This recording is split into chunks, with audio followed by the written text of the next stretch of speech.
Most people forget Italy flew an entire arsenal of World War II planes, from deadly torpedo bombers to sleek fighters that challenged the Allies. Here's every Italian aircraft in the war. Biplane Fighters, Fiat CR-32. It was extremely nimble and a favourite of many pilots. But by 1940 it was thoroughly outclassed by modern monoplanes. Yet Italian pilots flew it bravely in North Africa and Greece. Fiat CR-42 Falco, known as the Falcon.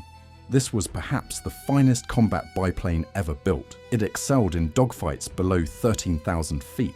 The Royal Air Force recognised its amazing turn radius, but its top speed was simply too low for success in later theatres.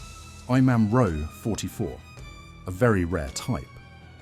This single-seat floatplane fighter was derived from the RO-43 Reconnaissance craft. It had limited production, used primarily for defending major naval bases and coastal patrol duties. Next on the list is Monoplane Fighters, Fiat G50 Freccia. The Arrow was Italy's first low-wing, all-metal monoplane fighter. It suffered initially from a lack of decent armament and an open cockpit. It was reliable, but quickly overshadowed by newer designs. Now this is the Macchi C200 Saetta. This fighter, named Lightning, was a very sturdy and trustworthy design. Pilots praised its excellent maneuverability and structural strength. However, the relatively low-powered engine prevented it from competing with Allied machines at higher altitudes. Reggiane Re 2000 Falco 1. This design was highly advanced for its time. It featured stressed skin construction and strong performance. Italian authorities declined mass production due to concerns over the self-sealing fuel tanks. Many were exported, ironically, to Hungary and Sweden. Reggiane Re 2001 Falco 2. This was a significant improvement over its predecessor. It adopted the superior German Daimler-Benz DB 601 engine. This transformation made it one of Italy's best early warfighters. It served effectively as a fighter bomber as well. Reggiane Re 2002 Ariete, named RAM. This machine was developed when supplies of the German DB 601 engine became scarce. It reverted to a powerful radial motor.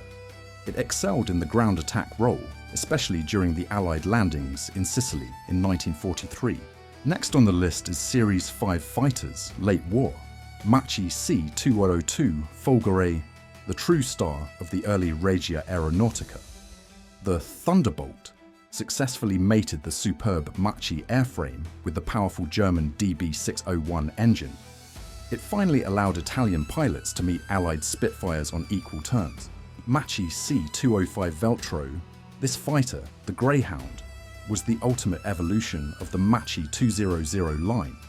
Utilizing the larger, more powerful German DB 605 engine, it was truly competitive. Many pilots considered it Italy's finest fighter aircraft of the entire war. Fiat G55 Centauro. The Centaur was another exceptional high-altitude fighter. It also used the German DB 605 engine, considered by many experts, including the Germans, to be technically superior even to the Messerschmitt Bf 109. Its production came tragically late. Reggiane Re 2005. Sagittario the Archer was the final and most aesthetically pleasing of the Italian Serie 5 fighters. It boasted superb handling and blistering speed. Although only a handful were built, it represented the absolute pinnacle of Italian piston engine fighter design. Next on the list is heavy fighters and night fighters. IMAM Row 57. This was an ambitious twin-engine heavy fighter. It was intended for high-speed interception. Unfortunately, technical difficulties and the demand for single-engine fighters severely limited its deployment, and it saw minimal combat action.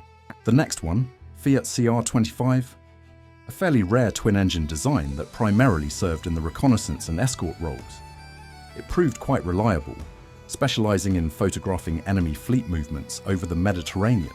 Caproni Vizzola F5. This highly maneuverable monoplane was designed specifically to be lightweight and fast. Though it showed promise in testing, only a few were produced, serving mostly as advanced fighter trainers throughout the conflict. Continuing with medium and torpedo bombers. Savoia-Marchetti SM-79 Sparviero. the legendary three-engine Sparrowhawk, easily the most recognizable and successful Italian bomber of the war. It was famously rugged and effective as a torpedo bomber, earning the respect of the Royal Navy across the Mediterranean. Savoia-Marchetti SM-81 Pipistrello, known as the Bat. This tri-motor was the predecessor to the SM-79. It was already obsolete when the war began. It spent the conflict primarily flying night missions or carrying essential troop and cargo transport. Savoia-Marchetti SM-84, designed to modernize the successful SM-79 line. This three-engine craft featured better armament. However, pilots found it less stable and harder to handle than the old Sparrowhawk, limiting its overall effectiveness. Fiat BR-20 Cicogna, the Stork, was an early Italian bomber that participated briefly in the Battle of Britain in 1940. It was rugged but slow. It was quickly relegated to secondary roles, primarily serving in the Far East with the Japanese Air Force. Up next, CANT Z-1007 Alcione, the Kingfisher, was a very robust three-engine medium bomber. It was known for its wooden airframe construction, which allowed it to absorb significant damage. It was widely used for reconnaissance and bombing over the Balkans and North Africa. CANT Z-1018 Leone, named Lion. This was Italy's most advanced twin-engine bomber project. It featured an all-metal stressed skin design. Although significantly better than earlier types, production delays meant it missed the main fighting phases of the war. Moving on to heavy bombers. Piaggio P-108. This was the only four-engine heavy bomber employed by the Regia Aeronautica. It saw limited operational use. It was mainly used for long-range maritime patrols and night bombing, showing potential that was never fully realized. Now let's look at dive bombers and ground attack. Breda Bar 65, a single-seat low-wing monoplane used extensively for ground attack and dive bombing in the Spanish Civil War. By 1940, it suffered heavy losses due to its slow speed and weak defensive armour. Breda Bar 88 Lince. The Lynx is perhaps Italy's most famous wartime flop. It was designed to be a high-speed reconnaissance aircraft. Once fully loaded with equipment, it became critically slow and unstable. Most were quickly grounded and abandoned. Savoia-Marchetti SM-85, an unfortunate attempt to create a twin-engine dive bomber. It proved incredibly unreliable and mechanically fragile in operation. It was withdrawn from first-line service after barely a year of disappointing performance. Caproni KA-314, a versatile twin-engine transport, light bomber, and reconnaissance machine. It was a further development in the Caproni 300 series, served diligently in the logistical support role across the Mediterranean theatre, continuing with seaplanes and flying boats. CANT Z-501 Gabbiano, known as the Seagull. This was a widely used and recognizable long-range reconnaissance flying boat. It was slow and vulnerable, but its reliability made it essential for search and rescue and anti-submarine patrols.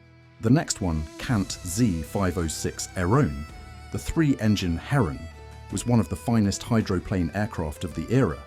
It was fast and remarkably sturdy. Used primarily for search and rescue, long-range maritime patrol, and occasional bombing missions. Fiat RS-14, a dedicated twin-engine maritime reconnaissance and anti-submarine float plane. It was valued for its long range and solid endurance over open water, serving effectively until the armistice. IMAM Row 43. This distinctive float plane was the standard reconnaissance aircraft for major Italian naval vessels. It was launched via catapult. It played a key role in spotting and reporting during naval engagements in the Mediterranean. Caproni Car 316, a lesser-known float plane version of the Caproni 300 series. It was primarily designed for coastal patrol duties and often employed for liaison and transport around harbours. Next on the list is land-based reconnaissance. Caproni Car 309 Ghibli, named after the hot desert wind. This twin-engine monoplane was a lightweight utility aircraft designed specifically for colonial police and reconnaissance duties in North Africa. Caproni Car 310 Libeccio, the Southwest Wind, was an early reconnaissance bomber that saw widespread service across various theatres. It was sold internationally, but its performance was deemed insufficient for modern combat by 1940. Caproni Ca.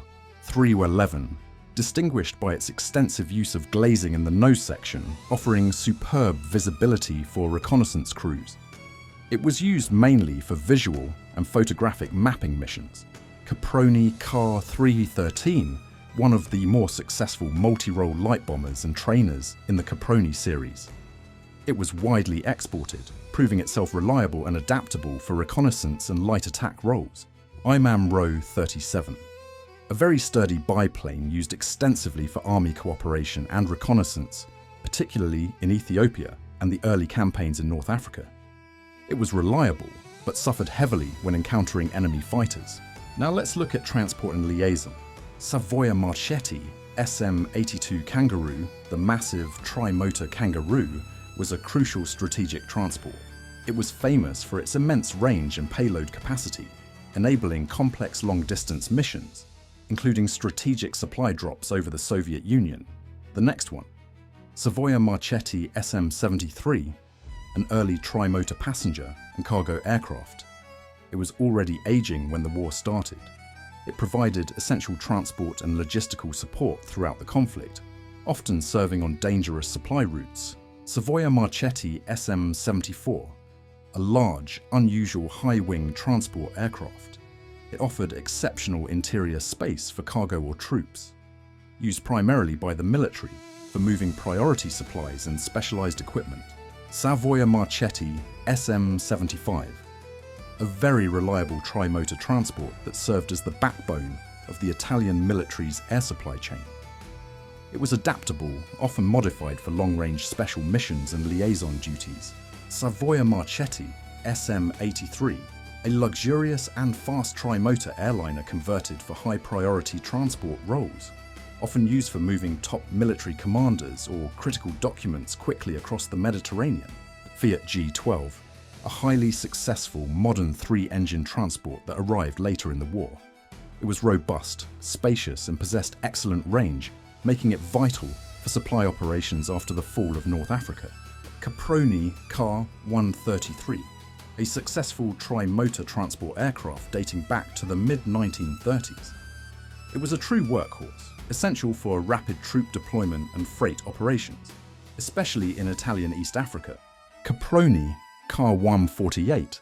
This was a modernized derivative of the successful CA 133 design. It featured better engines and structural improvements. It served primarily in training and secondary transport roles,